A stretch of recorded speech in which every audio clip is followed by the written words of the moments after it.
Hi teachers, welcome to our channel KSA studies for all subjects. Psychology సబ్జెక్ట్లోని సంఘర్షణలు అనే టాపిక్ని ఈ వీడియోలో ఎక్స్ప్లెయిన్ చేస్తాను. వివరణ అయిపోయిన తర్వాత ఈ టాపిక్కి సంబంధించి ఇదే వీడియోలో కొన్ని ప్రాక్టీస్ బిట్స్ కూడా అందిస్తున్నాను కాబట్టి ఈ వీడియోని చివరి వరకు చూడండి. మీ ప్రిపరేషన్కి యూజ్ అవుతుంది అనిపిస్తే లైక్ చేయండి. టెట్ మరియు డిఎస్సికి ప్రిపేర్ అయ్యి మీ ఫ్రెండ్స్కి షేర్ చేయండి.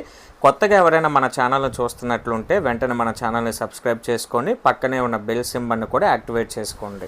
టాపిక్ సంఘర్షణలు, ఇంగ్లీష్లో కాన్ఫ్లిక్ట్స్ అంటాం. సంఘర్షణ అంటే రెండు లేదా అంతకంటే ఎక్కువ ప్రత్యామ్నాయాలలో ఏదో ఒకదాన్ని ఎన్నుకోవాల్సి వచ్చినప్పుడు వ్యక్తిలో ఏర్పడేదే సంఘర్షణ. అనగా రెండు లేదా అంతకంటే ఎక్కువ లక్ష్యాలలో లేదా కోరికలలో లేదా ఆకర్షణీయమైన అంశాలలో లేదా ఆకర్షణీయం కాని అంశాలలో ఖచ్చితంగా ఏదో ఒకదానిని మాత్రమే ఎన్నుకోవాల్సి వచ్చినప్పుడు వ్యక్తిలో ఏర్పడేదే సంఘర్షణ. సంఘర్షణలకు సంబంధించిన నిర్వచనాలు చూద్దాం. రెండు విరుద్ధ కోరికల మధ్య ఏర్పడే తన్యత అనగా టెన్షన్. తన్యత వలన కలిగే బాధాకర ఉద్వేగ స్థితే సంఘర్షణ అని నిర్వచించిన వారు డగ్లస్ మరియు హాలండ్. రెండు విరుద్ధ కోరికల మధ్య ఏర్పడే తన్యత వలన కలిగే బాధాకర ఉద్వేగ స్థితే సంఘర్షణ అని నిర్వచించిన వారు డగ్లస్ మరియు హాలండ్. రెండో నిర్వచనం, రెండు లేదా ఎక్కువ విరుద్ధమైన కోరికల ఫలితంగా వ్యక్తి ప్రవర్తనలో ఏర్పడిన ఉద్రిక్త స్థితియే సంఘర్షణ అని నిర్వచించిన వారు కేజ్ మరియు లెహ్నర్. రెండు లేదా ఎక్కువ విరుద్ధమైన కోరికల ఫలితంగా వ్యక్తి ప్రవర్తనలో ఏర్పడిన ఉద్రిక్త స్థితియే సంఘర్షణ అని నిర్వచించిన వారు కేజ్ మరియు లెహ్నర్. నెక్స్ట్ పాయింట్ ఇంపార్టెంట్ టీచర్స్ గమనించండి. కర్ట్ లెవిన్ ప్రకారం సంఘర్షణ 4 రకాలు. ఎవరి ప్రకారం సంఘర్షణలు 4 రకాలు అని క్వశ్చన్ అడిగే అవకాశం ఉంది. ఎవరి ప్రకారం అని అంటే కర్ట్ లెవిన్. అవి ఏంటి అని అంటే ఉపగమ సంఘర్షణ, పరిహార సంఘర్షణ, ఉపగమ సంఘర్షణ, ఆఖరిగా ఉపగమ సంఘర్షణ. వీటి గురించి ఒక్కొక్కటిగా వివరించుకునే ప్రయత్నం చేద్దాం. ఫస్ట్ వన్ ఉపగమ సంఘర్షణ, అప్రోచ్ కాన్ఫ్లిక్ట్. అనగా రెండు ఆకర్షణీయమైన లక్ష్యాల మధ్య ఏదో ఒకదానిని ఎన్నుకోవాల్సి వచ్చినప్పుడు ఏర్పడేదే ఉపగమ సంఘర్షణ. రెండు ఆకర్షణీయమైన లక్ష్యాల మధ్య ఏదో ఒకదానిని ఎన్నుకోవాల్సి వచ్చినప్పుడు ఏర్పడేదే ఉపగమ సంఘర్షణ. అనగా రెండు ఆనందాన్ని కలిగించే అంశాలే, రెండు ఇష్టమైన అంశాలే, రెండు ఆకర్షణీయమైన అంశాలే లేదా రెండు కావాలనిపించే అంశాలే. కానీ ఆ రెండిటిలో ఖచ్చితంగా ఏదో ఒక్కదానిని మాత్రమే ఎన్నుకోవాల్సి వచ్చినప్పుడు ఆ రెండు అంశాలలో లేదా కోరికలలో దేనిని ఎన్నుకోవాలో తెలియక వ్యక్తి ఒక రకమైన ఉద్వేగ స్థితికి లోనవుతాడు. ఆ సమయంలో వ్యక్తికి ఏర్పడే సంఘర్షణ రకమే ఉపగమ సంఘర్షణ. ఈ విధంగా రెండు కావాలనిపించే అంశాల మధ్య సంఘర్షణ జరుగుతుంది కాబట్టి ఈ సంఘర్షణను అవ్వా కావాలి బువ్వా కావాలి అనే స్థితిలో ఏర్పడే సంఘర్షణగా పేర్కొనడం జరిగింది. అనగా ఒక వ్యక్తికి బాగా ఇష్టమైన అవ్వ కావాలనిపిస్తుంది, అలానే తన ఆకలి తీర్చే బువ్వా కావాలనిపిస్తుంది. ఈ రెండిట్లో ఏదో ఒకదానిని మాత్రమే ఎన్నుకోవాల్సి వచ్చినప్పుడు ఆ వ్యక్తి పడే సంఘర్షణే ఉపగమ సంఘర్షణ. రెండో ఉదాహరణ, పరీక్షలో బాగా తెలిసిన 2 జవాబుల మధ్య ఎన్నిక. పరీక్షలో చాయిస్ ఉంటుంది, మనందరికీ తెలిసిన విషయమే. రెండింటిని రాయటానికి సమయం లేదు, ఒకటి మాత్రమే రాయటానికి సమయం ఉంది. 2 ప్రశ్నలు కూడా బాగా తెలిసినవే. అయితే ఆ 2 ప్రశ్నల్లో ఏది రాయాలి అని ఎంపిక చేసుకునేటప్పుడు విద్యార్థి లోనయ్యే సంఘర్షణ ఉపగమ సంఘర్షణ. మూడో ఉదాహరణ, లోహిత అనే విద్యార్థికి సంగీతం మరియు నాట్యం 2 నేర్చుకోవటం అంటే ఇష్టం. కానీ ఒకదానిని మాత్రమే నేర్చుకోవాల్సి వచ్చినప్పుడు ఏర్పడేదే ఉపగమ సంఘర్షణ. ఇక నాలుగో ఉదాహరణ, పిల్లలకు బాగా ఇష్టమైన చాక్లెట్స్, ఐస్ క్రీమ్లలో ఏదో ఒకటి మాత్రమే తీసుకోవాల్సి వచ్చినప్పుడు, అంటే పిల్లలకి చాక్లెట్లు, ఐస్ క్రీమ్ 2 కూడా బాగా ఇష్టమే. అయితే ఆ రెండిట్లో ఏదో ఒకదాన్ని మాత్రమే తీసుకోవాల్సి వచ్చినప్పుడు వాళ్ళు చాక్లెట్ల వైపు, ఐస్ క్రీమ్ల వైపు అదే విధంగా చూసి ఏది ఎంపిక చేసుకోవాలో అర్థం కాక సంఘర్షణ గురవుతూ ఉంటారు. ఆ సంఘర్షణ రకమే ఉపగమ సంఘర్షణ. ఈ విధంగా 2 ఆకర్షణీయమైన అంశాలు లేదా 2 కావాలనిపించే అంశాలు లేదా 2 ఇష్టమైన అంశాలలో ఖచ్చితంగా ఏదో ఒకదాన్ని మాత్రమే ఎంపిక చేసుకోవాల్సి వచ్చినప్పుడు వ్యక్తి లోనయ్యే సంఘర్షణ రకమే ఉపగమ సంఘర్షణ. నెక్స్ట్ సెకండ్ వన్, పరిహార సంఘర్షణ, అవాయిడెన్స్ కాన్ఫ్లిక్ట్. రెండు ఆకర్షణీయం కాని లక్ష్యాల మధ్య ఏదో ఒకదానిని ఎన్నుకోవాల్సి వచ్చినప్పుడు ఏర్పడేదే పరిహార సంఘర్షణ. రెండు ఆకర్షణీయం కాని లక్ష్యాల మధ్య ఏదో ఒకదానిని ఎన్నుకోవాల్సి వచ్చినప్పుడు ఏర్పడేదే పరిహార సంఘర్షణ. అనగా రెండు బాధను కలిగించే అంశాలే, లేదా రెండు వద్దనిపించే అంశాలే, లేదా రెండు ఆకర్షణీయం కాని అంశాలే, లేదా రెండు ఇష్టం లేని అంశాలే అయినప్పటికీ కూడా రెండిట్లో ఖచ్చితంగా ఏదో ఒకదాన్ని ఎంపిక చేసుకోవాల్సి వచ్చినప్పుడు వ్యక్తి పడే సంఘర్షణ రకమే పరిహార సంఘర్షణ. రెండు ఇష్టం లేని లేదా రెండు బాధను కలిగించే అంశాల మధ్య ఏర్పడే సంఘర్షణ కాబట్టే ఈ సంఘర్షణను ముందు నొయ్యి వెనక గొయ్యి అనే స్థితిలో వ్యక్తికి ఏర్పడిన సంఘర్షణ రకంగా పేర్కొనడం జరిగింది. ముందు నొయ్యి కాబట్టి ముందుకు వెళ్ళలేరు, వెనుక గొయ్యి కాబట్టి వెనుకకు వెళ్ళలేరు. ఈ పరిస్థితిలో ముందుకు కానీ వెనక్కి కానీ ఖచ్చితంగా వెళ్లాల్సి వచ్చినప్పుడు వ్యక్తి ఎదుర్కొనే సంఘర్షణ రకమే పరిహార సంఘర్షణ. రెండవ ఉదాహరణ, విద్యార్థికి చదవటం ఇష్టం లేదు, అలాగని ఫెయిల్ అవ్వటం ఇష్టం లేదు. చదవటం ఇష్టం లేదు, ఫెయిల్ అవ్వటం ఇష్టం లేదు. రెండు ఇష్టం లేని విషయాల మధ్య ఏర్పడే సంఘర్షణ కాబట్టి దీన్ని పరిహార సంఘర్షణగా పిలుస్తాం. అలానే మూడవ ఉదాహరణ, పరీక్షలో విద్యార్థికి తెలియని రెండు ప్రశ్నలు తెలియవు, అయితే ఏదో ఒకదానికి ఖచ్చితంగా సమాధానం రాయాల్సి వచ్చినప్పుడు విద్యార్థి ఎదుర్కొనే సంఘర్షణ పరిహార సంఘర్షణ. ఈ విధంగా రెండు ఇష్టం లేని లేదా రెండు బాధను కలిగించే అంశాలు, లేదా రెండు వద్దనిపించే అంశాలు, లేదా రెండు ఆకర్షణీయం కాని అంశాల మధ్యలో ఏదో ఒక దానిని ఖచ్చితంగా ఎన్నుకోవాల్సి వచ్చినప్పుడు వ్యక్తి లోనయ్యే సంఘర్షణ రకమే పరిహార సంఘర్షణ.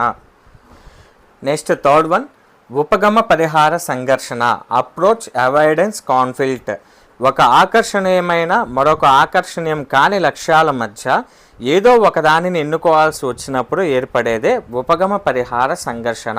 ఒక ఆకర్షణీయమైన మరొక ఆకర్షణీయం కాని లక్ష్యాల మధ్య ఏదో ఒకదానిని ఎన్నుకోవాల్సి వచ్చినప్పుడు ఏర్పడేదే ఉపగమ పరిహార సంఘర్షణ. గమనించిన టీచర్స్, ఈ సంఘర్షణ రకానికి సంబంధించి చాలామంది కన్ఫ్యూజ్ అవుతూ ఉంటారు. కారణం ఏంటి అని అంటే, ఒక ఆకర్షణీయమైన మరొక ఆకర్షణీయం కాని లక్ష్యాల మధ్యలో ఎన్నుకోవటానికి సంఘర్షణ ఏముంటుంది, ఆకర్షణీయమైన అంశాన్ని లేదా ఇష్టమైన అంశాన్ని సులువుగా ఎంపిక చేసుకొని ఆకర్షణీయం కాని అంశాన్ని వదిలేసేయచ్చు కదా, ఇందులో సంఘర్షణ ఏముంటుంది అని చాలామంది ఈ డెఫినేషన్ చూడంగానే అర్థం చేసుకుంటారు. అయితే అది కరెక్ట్ కాదు టీచర్స్. గమనించండి, ఆకర్షణీయమైన అంశానికి ఆకర్షణీయం కాని అంశానికి మధ్య సంబంధం ఉంటుంది. ఆ సంబంధం ఏ విధంగా ఉంటుంది అని అంటే, ఒక లక్ష్యం లేదా కోరిక మనల్ని ఆకర్షిస్తూ ఉంటుంది. ఆ కోరికను తీర్చుకునే క్రమంలో భయం లేదా బాధ ఎదురవుతుంది. ఈ విధంగా ఎదురైన భయం లేదా బాధ వలన మనల్ని ఆకర్షిస్తున్న కోరిక వైపు అడుగులు వెయ్యాలా లేదా అని వ్యక్తి సంఘర్షణకు లోనవుతూ ఉంటారు. ఈ సంఘర్షణ రకంనే ఉపగమ పరిహార సంఘర్షణ అని పిలుస్తాం. ఉదాహరణలు చూస్తే ఇంకా క్లారిటీగా మీకు అర్థమయ్యే అవకాశం ఉంది. ఉదాహరణలు చూద్దాం. ఉదాహరణలు చూసే ముందు చిన్న గమనిక టీచర్స్, గమనించండి. PIE విద్యా దృక్పథాలకు సంబంధించి 1000+ బిట్స్తో కూడిన టాపిక్ వైజ్ టెస్ట్ సిరీస్ని KSA స్టడీస్ అనే యాప్లో మేము ప్రిపేర్ చేయడం జరిగింది.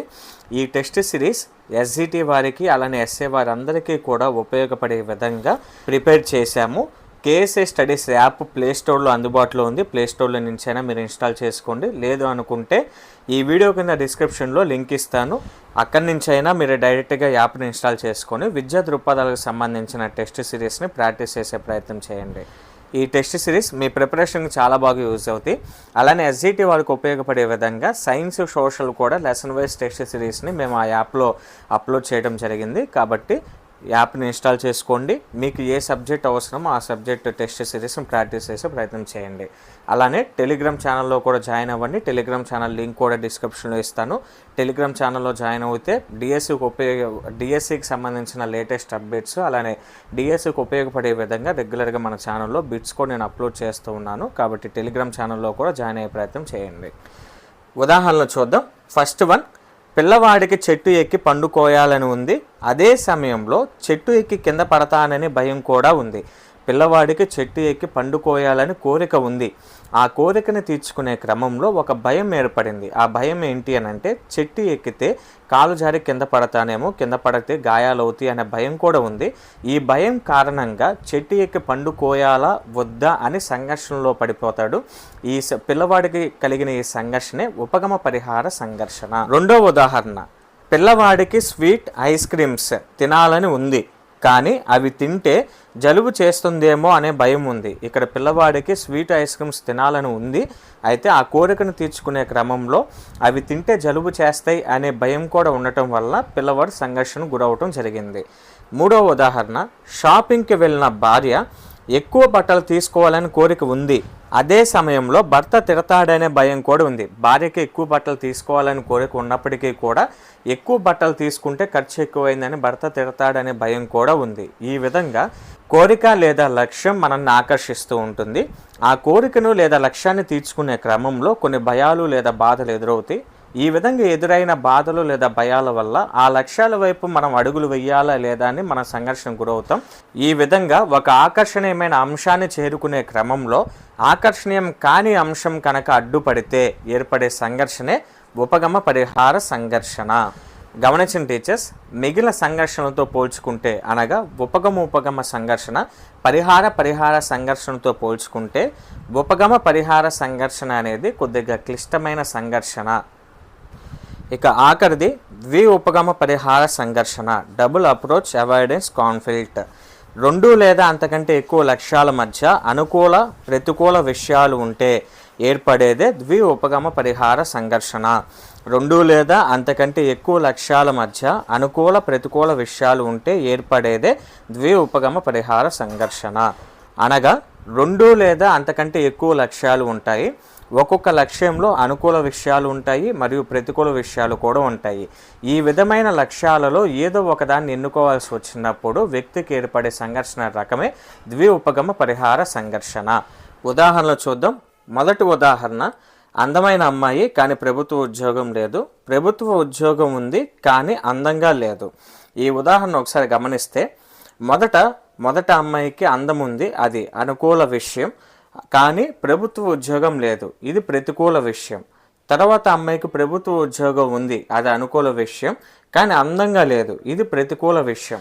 వీరిలో ఎవరిని వివాహం చేసుకోవాలనే విషయంలో వ్యక్తి ఎదుర్కొనే సంఘర్షణ ఉపగమ పరిహార సంఘర్షణ. రెండవ ఉదాహరణ, దూరంలో ఉద్యోగం జీతం ఎక్కువ, దగ్గరలో ఉద్యోగం జీతం తక్కువ. మొదటి సందర్భంలో దూరంలో ఉద్యోగం అనేది ప్రతికూల విషయం, జీతం ఎక్కువ అనేది అనుకూల విషయం. రెండో సందర్భంలో దగ్గరలో ఉద్యోగం అనేది అనుకూల విషయం, జీతం తక్కువ అనేది ప్రతికూల విషయం.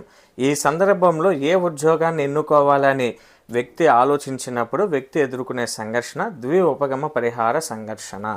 ఈ విధంగా అనుకూల ప్రతికూల విషయాలు ఉన్న లక్ష్యాల మధ్యలో ఏదో ఒక లక్ష్యాన్ని ఎన్నుకోవాల్సి వచ్చినప్పుడు వ్యక్తి ఎదుర్కొనే సంఘర్షణ ఉపగమ పరిహార సంఘర్షణ. ఇప్పుడు సంఘర్షణలకు సంబంధించిన కొన్ని ప్రాక్టీస్ బిట్స్ చూద్దాం. ఫస్ట్ వన్, సంఘర్షణలు 4 రకాలని తెలిపిన వారు ఎవరు? ఆన్సర్ ఆప్షన్ సి, కర్ట్ లెవిన్. నెక్స్ట్ క్వశ్చన్, 2 విరుద్ధ కోరికల మధ్య ఏర్పడే తన్యత వలన కలిగే బాధాకర ఉద్వేగ స్థితే సంఘర్షణ అని తెలిపిన వారు? ఆన్సర్ ఆప్షన్ ఏ, డగ్లస్ మరియు హాలండ్. నెక్స్ట్ క్వశ్చన్, దూర ప్రాంతానికి పదోన్నతిపై వెళ్ళాలని లేదు, కానీ వెళ్ళలేకపోవడం వల్ల పదోన్నతి వదులుకోవాలని లేదు, ఇది ఏ రకమైన సంఘర్షణ? ఆన్సర్ ఆప్షన్ బి, పరిహార సంఘర్షణ. క్వశ్చన్ ఒకసారి గమనించినట్లయితే దూర ప్రాంతానికి వెళ్ళాలని లేదు, అలాగని పదోన్నతి వదులుకోవాలని లేదు, కానీ ఈ రెండిట్లో ఖచ్చితంగా ఏదో ఒక విషయాన్ని ఎన్నుకోవాలి. ఈ విధంగా 2 ఆకర్షణీయం కాని విషయాలలో ఏదో ఒక లక్ష్యాన్ని ఎన్నుకోవాల్సి వచ్చినప్పుడు వ్యక్తి ఎదుర్కొనే సంఘర్షణ పరిహార సంఘర్షణ. నెక్స్ట్ క్వశ్చన్, రవికి డ్రాయింగ్ పోటీలలో పాల్గొనాలని ఉంది, అలానే పాటల పోటీలో కూడా పాల్గొనాలని ఉంది, కానీ 2 పోటీలు ఒకేసారి నిర్వహించబడుతున్నాయి. ఈ సందర్భంలో అతను ఎదుర్కొనే సంఘర్షణ. ఆన్సర్ ఆప్షన్ ఏ, ఉపగమ సంఘర్షణ.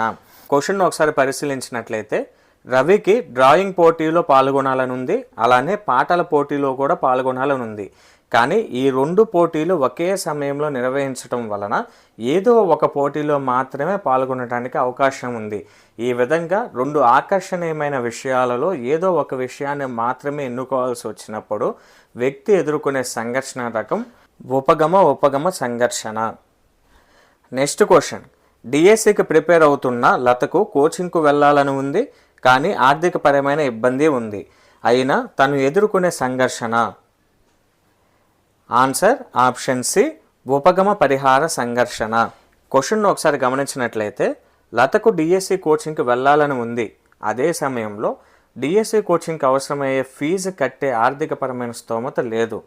ఈ విధంగా ఒక ఆకర్షణీయమైన అంశాన్ని చేరుకునే క్రమంలో ఆకర్షణీయం కాని అంశం ఆటంకపరిచినట్లయితే ఆ సమయంలో వ్యక్తి ఎదుర్కొనే సంఘర్షణ ఉపగమ పరిహార సంఘర్షణ.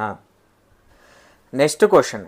రమేష్కి పరీక్షలో అడిగిన ప్రశ్నలలో ఒక ప్రశ్నకు పటం గీయటం వచ్చు, భాగాలు తెలియవు. రెండో ప్రశ్నకు భాగాలు తెలుసు కానీ పటం సంపూర్ణంగా రాదు. అయినా తను ఎదుర్కొనే సంఘర్షణ.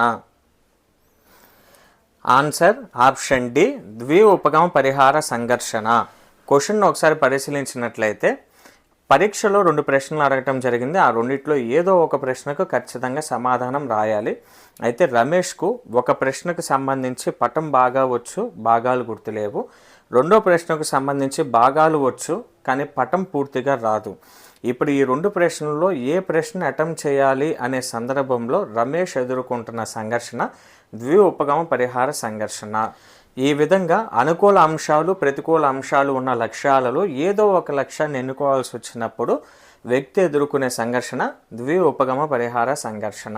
గమనించండి టీచర్స్, సంఘర్షణలు అనే టాపిక్కి సంబంధించి ప్రాక్టీస్ బిట్స్ని గతంలోనే వీడియో రూపంలో మన ఛానల్లో అప్లోడ్ చేయడం జరిగింది. డిస్క్రిప్షన్లో ఆ వీడియో లింక్ ఇస్తాను.